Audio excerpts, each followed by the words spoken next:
nila na may solid north. Hindi totoo na solid ang mga probinsyano at Ilocano sa kanya. Kasama namin si Chavito. Hindi totoo. Nakakampi nila lahat ng mga naupong opisyal sa ating gobyerno dahil nandito ako, pinapakita ko yan. Kaya ako lumapit dito dahil walang kwenta yung final na unang impeachment complaint. Kakaunti. Diskarte nila yun para wala nang maayos na umandar na impeachment complaint. Kaya nung nakita ko na yung mga may track record na successful impeachment, mga successful endorser, number one na political lawyer sa ating bansa at napakakapal na papeles at napakakapal na ebidensya, sali ako dyan! Dahil gusto natin matanggal ang ulo ng korupsyon sa ating bansa. A few moments later. Po natin is on monetary graft and kickbacks. And may I call on Vice Mayor Attorney Harold Respicio to discuss this. Magandang hapon po sa inyong lahat and thank you so much for coming dito sa aming press con. Ako po si Attorney Harold Respicio, elected Vice Mayor ng Reyna Mercedes Isabela.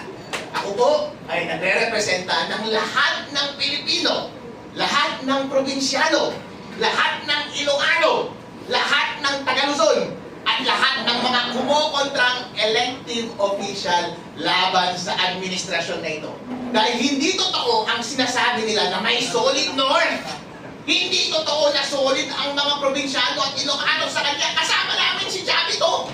Hindi totoo. Nakakampi nila lahat ng mga naupong opisyal sa ating gobyerno dahil nandito ako, pinapakita ko yan. Kaya ako lumapit dito dahil walang kwenta yung final na unang impeachment complaint. Kakaunti.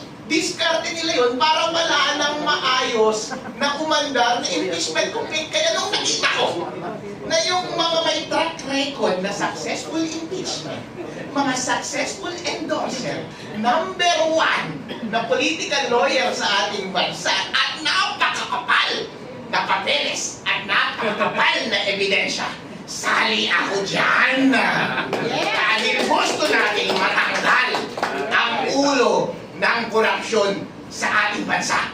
At hindi ninyo pwedeng sabihin na purong align sa Duterte ang grupo namin. Dahil ako ay lone wolf lamang, wala akong kakampi. Lahat kinakalaban ko basta masama, kakalabanin kita. Kaya nandito ako para patunayan na merong totoong nangyaring graft and corruption. Ito po ang discussion namin sa aming complaint. Naniniwala ba tayo, meron pa bang doubt na merong malawakang nangyari na nakawan dito sa ating bansa? Inamin na nila, hindi ba? At inamin na rin nila, alam na rin natin na ang grupo nila ang nagnakaw. Si Saldi, si Romualdez, at si BBM. Ang problema na lang ngayon ay nagtuturuan sila! Ngayon, kung nasa korte tayo ngayon, ang question na lang ay yung credibility. Ang credibility ba ni Saldi versus yung credibility ni BBM? Ngayon, ano ang credibility ni Saldi? Minento niya na lahat yung modus. Yung unprogrammed appropriations, yun ang paraan.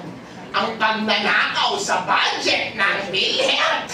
Nagkasakit si Congressman Jing Paras. Hindi na siya nakakakuha ng benefits sa PhilHealth. Yung aking bangko kapag nabankrupt, wala na akong makukuha pera dahil kinuha na nila yung pera sa PDIC. Kwento na ni Saldi lahat ng kanilang paraan specific. Nagde-deliver ng mali-maleta sa Malacanang, sa Balls Park, 2 billion. Ayun o, ang daming pera. Bilyong-bilyong salapi ang dinideliver amongst them. Yun yung isang side ng credibility. Ngayon, tignan natin yung isang side ng credibility. Anong sagot? AI. AI daw. Kung ikaw ang musgado, sino ang paniniwalaan mo? Yung kasama sa conspiracy na tinuturo nila ang bawat isa o yung nagpapalusot na mastermind? Alam na yan.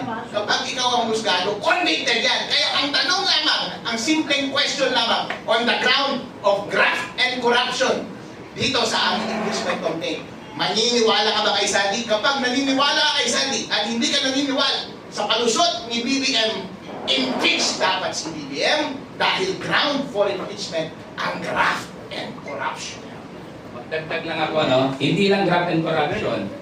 Yung pagtanggap ng 2 billion per month SOP or 57 billion na kickbacks, allegedly, na diniliver isang liko sa kanya, kay President Marcos Jr., na responded in our impeachment complaint, yan po ay violation ng Constitution, culpable violation. I'm referring to Article 7, Section 13. Bawal ang conflict of interest. Bawal kumuha ng kickbacks. Bawal tumanggap ng regalo sa mga transaksyon sa gobyerno. Saan ba galing itong 57 billion or 2 billion per month? Sa mga contractor po ito na may transaction sa gobyerno. Yan ang culpable violation of the Constitution of the President aside from Republic Act 3019, anti-graft law.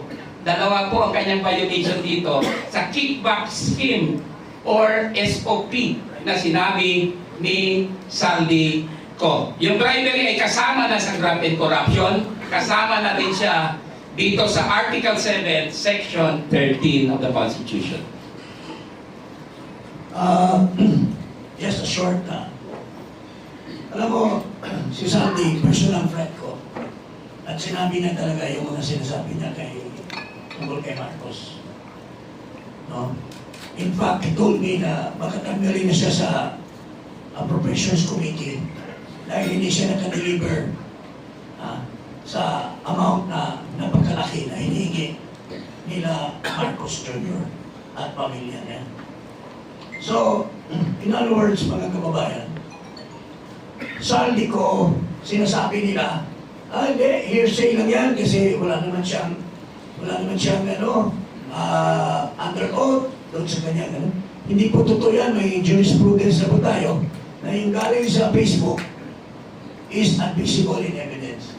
Pangalawa, kasama siya sa isang conspiracy. The conspiracy to commit crimes of plunder.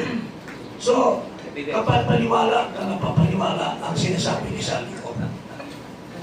So, yun po, kaya dito sa complaint namin, in-emphasize namin yung mga ebidensya against Marcos sa mga diniliver na pera. Pero hanggang ngayon, ang Senate Blue Ribbon Committee, kaya nga po nagpalit kami ng impeachment. Dahil ang tingin namin si Lacson, masyadong pabor sa kanila. Hindi niya pinatawag si Bersamin, hindi niya pinatawag si Amina. Tingnan mo si Amina, katuwang pa ni Mike, defensor sa kasal. Dapat yun isasalang yun. Kasi sinasabi ni Sandy ko, nung nagpa-insert si Marcos ng 100 billion pesos, tumawag sa kanya si Amina, pangalaman. Tapos, declare niya na, kung gusto mo i-clear, si Adrian Bersamin. Pero, hindi ito tinawag ni Lacson. So, kaya, our only recourse is this impeachment para isigaw namin sa taong bayan na ito po yung katotohanan. Dito, formal na namin hinain dito sa Kongreso. I'd like to formally announce also, kasi dito po, nandito na sa articles namin, pero Saldi ko mention 25 billion pesos na siya ang nagdala. Pagkatapos nagkaroon ng investigation kailan lang sa Blue Ribbon Committee, in-establish ang tamarin na drop-off point. Ang sabi ni Saldi ko, nag-deliver ako ng 800 million kay Jojo Cadiz at one time at 200 million kay Yusek Jojo Cadiz sa tamarin para dalhin kay Pangulong Bongbong Marcos. Kagabi nagpagbigay ng mensahe si Congressman Saldico.